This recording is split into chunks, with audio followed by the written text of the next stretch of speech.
देह का परिवर्तन देखिए, बाल्यावस्था थी, अब कुछ लोग युवा हो गए, कुछ बूढ़े हो गए, कुछ लोग बहुत बूढ़े हो गए। अब रिवर्स प्रोसेस नहीं है इसमें। इसी जन्म में जो बूढ़े हो गए फिर से युवा नहीं होंगे, जो युवा है आज फिर से बालक नहीं होंगे। हाँ, जो बालक है उन्हें पता कदाचित नहीं होगा कि हम जा रहे हैं, अब ऊपर ऊपर चढ़ रहे हैं। तो कालो न याति वयमेव याताः। हम सतत परिवर्तनशील जगत में है, पूरा विश्व परिवर्तनशील, हमारी देह भी परिवर्तनशील। भगवत गीता ने इस सिद्धांत को कहा, इसको समझिए, तत्र का परिदेवना न त्वं शोचितुमर्हसि। अब सब कुछ परिवर्तनशील है, नाशवंत है, तो समझो कुछ टूट गया, कुछ फूट गया, कुछ चला गया, कोई मर गया। इस नाशवंत शरीर में कुछ रोग आ गया, इस संसार में कोई मुश्किल आ गई, कुछ दुख आ गया, हम संकट में आ गए। न त्वं शोचितुमर्हसि, तो चिंता मत कीजिए।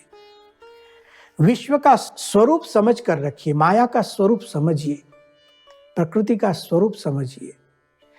जो भी जन्य वस्तु है, जिसकी उत्पत्ति उसका विनाश निश्चित।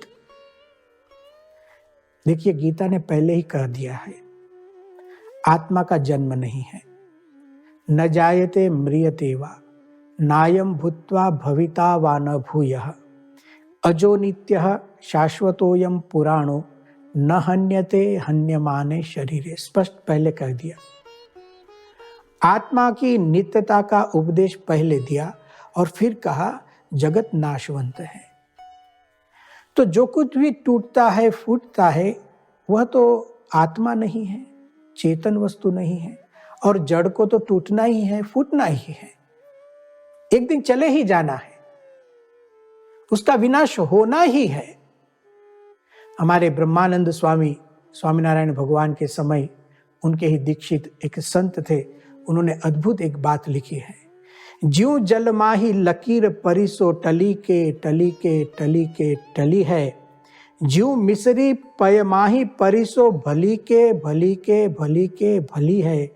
देवल शीश चढ़ाई धजासो हली के हली के हली के हली है। ब्रह्म मुनि त्यों देह की आयु चली के चली के चली के चली है। एक एक उदाहरण देखिए। जल में लकीर करते हैं हम, ज्यों जल माही लकीर परिसो टली के टली के टली के, उसको मिटना ही है। यदि कोई व्यक्ति अब उसकी चिंता करे, दुख करे, लकीर क्यों मिट गए, अरे जल में लकीर है, उसको तो मिटना ही है। स्वीकार करना सीखो।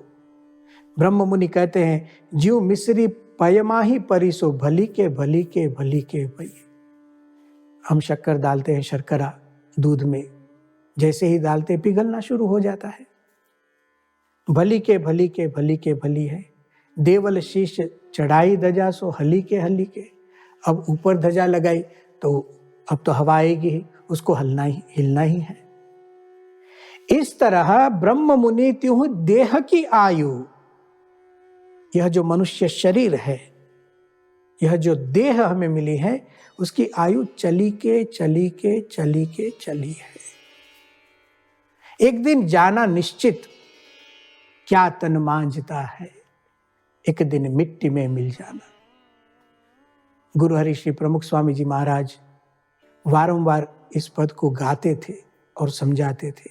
क्या तन मांझता है, एक दिन मिट्टी में मिल जाना। यह एक ध्रुव सत्य श्रीमद् भगवत गीता हमें समझाती है। जातस्य ही ध्रुवो मृत्यु, जिसका जन्म उसकी मृत्यु निश्चित। आत्मा का जन्म नहीं, देह का जन्म है तो मृत्यु निश्चित है।